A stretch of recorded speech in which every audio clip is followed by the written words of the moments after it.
Diggy Kat from RadioBuzzD.com here. It is NAMM 2014. We're on the second day, and I am here with Kevin from Kramer. How you doing, man? Doing amazing. How are you doing? For second day, feet are still holding up. Hangover's not as bad as it could be, but we'll see how it goes in the morning. Okay, I hear ya. Having fun? So far, so good. Been a good day so far. So very good. What's some of the new product at Kramer?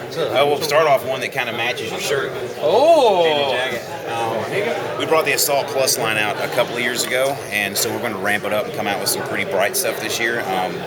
Is one of the it goes. Look at that. Pretty bitchin'. So it's Assault Plus. It's the upper level of our Assault line, which is it's kind of a super strat wrapped into a single cut body. A lot of guys that want the traditional kind of LP shape, they don't get the options that they want if they're a super strat guy. Super strat guys are the shredders that like the double cuts and all that, but they're always, an LP Les Paul or something like that is too heavy. The scale length's different. A lot of the other little features, the necks are more round and thicker. So we kind of developed this one to go after those guys. It's about 1/8 of an inch thinner than a standard Les Paul. Nice. And then we added the tummy scarf on the back.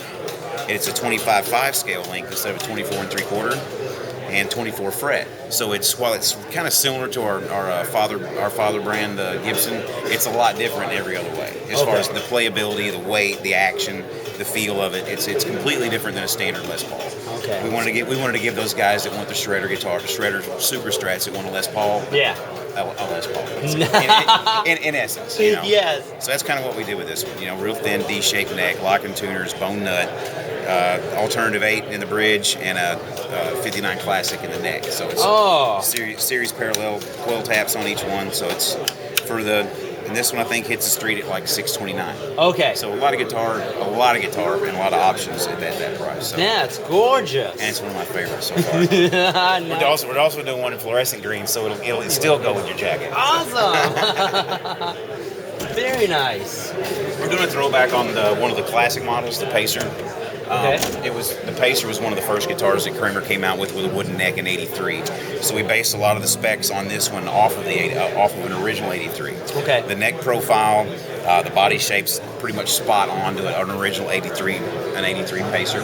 Yeah. And this is our upper end of the Pacer line, the Pacer Vintage. It's also Seymour Duncan JBJN 25.5 inch scale.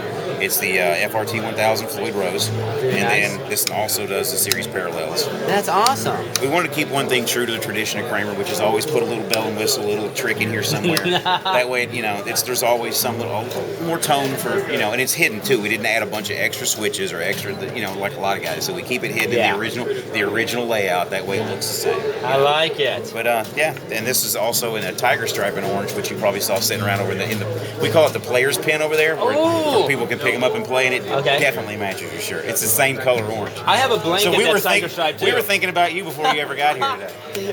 Thank you, Kevin. That is awesome.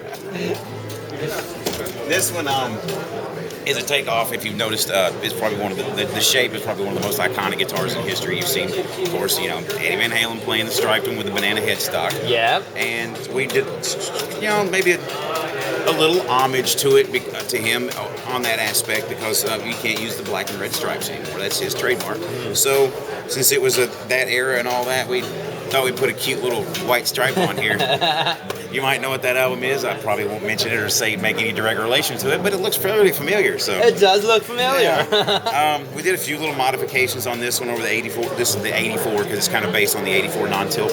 Okay. That came out. We added a Truss Rod Access point here, where unlike some other brands similar to ours, you still have to take the necks off to do the adjustments on this kind of guitar. We thought that's pretty asinine, and so we gave them a way to get in there, because working guys on the road don't have time to take the neck off. When you do a fly date in Michigan to Florida and you hit that humidity down there, the neck's going to move, and the first thing you need to do is make a minor adjustment. That makes it a lot easier, than the other guitars of this era style that they still have to take the necks off. That's I like that a lot. We try not to be a pain in the ass. That's a huge selling point right there. Yeah, to me it is. Yeah, and we kept the original. I took the tools out because people walk off with them, but did the original skunk stripe on the back. Okay. So just some subtle little changes on it, but this is playability-wise, this is probably my favorite guitar. Oh, wow! And that's just three that we have here.